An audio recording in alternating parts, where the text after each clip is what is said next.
ಮಾತನಾಡಿದ ಸೋನು ನಿಗಮ್ ವಿರುದ್ಧ ಆಕ್ರೋಶಗಳು ಕೂಡ ಹೆಚ್ಚಾಗಿ ಹೋಗ್ತಾ ಇದೆ. ಕನ್ನಡ ಪರ ಸಂಘಟನೆಗಳಿಂದ ಇದೀಗ ಸೋನು ನಿಗಮ್ರನ್ನ ಬ್ಯಾನ್ ಮಾಡಬೇಕು ಅಂತ ಹೇಳಿ ಪ್ರತಿಭಟನೆಗಳು ಕೂಡ ಆಗ್ತಾ ಇದೆ. ಚಲನಚಿತ್ರ ವಾಣಿಜ್ಯ ಮಂಡಳಿಯಿಂದ ರೂಪೇಶ್ ರಾಜಣ್ಣ ಅಂದ್ರೆ ವಾಣಿಜ್ಯ ಮಂಡಳಿಯಲ್ಲಿ ಇದೀಗ ರೂಪೇಶ್ ರಾಜಣ್ಣ ಅವರು ಕಿಡಿಕಾರ್ತಾ ಇದ್ದಾರೆ. ಸೋನು ನಿಗಮ್ನ ಬಹಿಷ್ಕಾರ ಮಾಡಬೇಕು ಅಂತ ಹೇಳಿ ಒತ್ತಾಯವನ್ನ ಮಾಡ್ತಾ ಇದ್ದಾರೆ.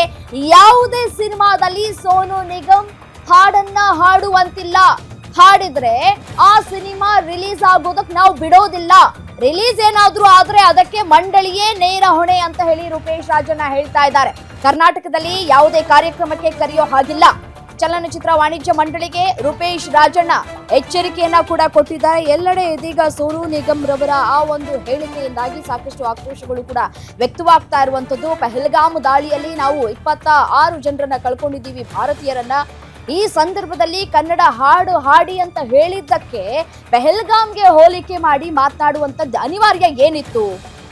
ಕನ್ನಡಕ್ಕೂ ಪಹಲ್ಗಾಮ್ಗೂ ಏನು ಸಂಬಂಧ? ಇನ್ ಕೇಸ್ ಇವಾಗ ಪಹಲ್ಗಾಮ್ ನಲ್ಲಿ ದಾಳಿ ಆಯ್ತಲ್ಲ, ಆ ಸಂದರ್ಭದಲ್ಲಿ ನಾವೇನು ಪಾಕಿಸ್ತಾನ್ ಜಿಂದಾಬಾದ್ ಅಂತ ಹೇಳ್ಬೇಕಾಗಿತ್ತಾ ಅಂತ?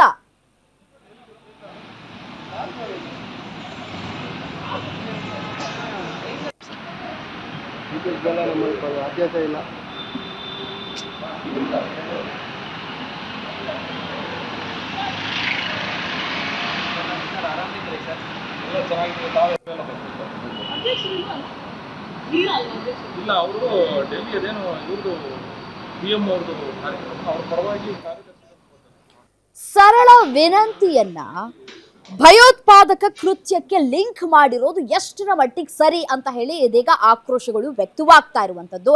ಇದಕ್ಕೆ ಕರ್ನಾಟಕ ರಕ್ಷಣಾ ವೇದಿಕೆಯಿಂದಲೂ ಕೂಡ ಆಕ್ರೋಶಗಳು ವ್ಯಕ್ತವಾಗಿದೆ. ದೂರು ಕೂಡ ದಾಖಲಾಗಿರುವಂತದ್ದು. ಆ ದೂರಿನ ಪ್ರತಿಯನ್ನ ಕೂಡ ಗಮನಿಸ್ತಾ ಇದ್ದೀರಿ. ಚಲನಚಿತ್ರ ವಾಣಿಜ್ಯ ಮಂಡಳಿಯಲ್ಲಿ ರೂಪೇಶ್ ರಾಜಣ್ಣ ಭೇಟಿ ಕೊಟ್ಟು ಆಕ್ರೋಶವನ್ನ ಕೂಡ ವ್ಯಕ್ತಪಡಿಸ್ತಾ ಇದ್ದಾರೆ.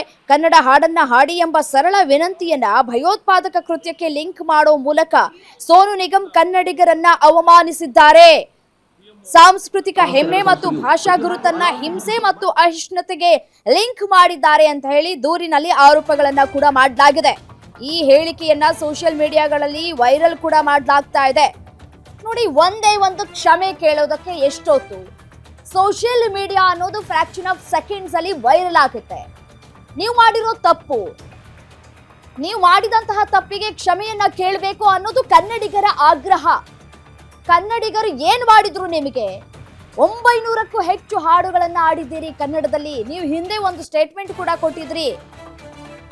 ಕನ್ನಡಿಗರು ನಮ್ಮನ್ನ ಪ್ರೀತಿ ಪ್ರೇಮದಿಂದ ನೋಡ್ತಾರೆ. ಕನ್ನಡದಲ್ಲಿ ಹಾಡು ಹಾಡೋದಕ್ಕೆ ನಮಗೆ ಖುಷಿ ಆಗುತ್ತೆ.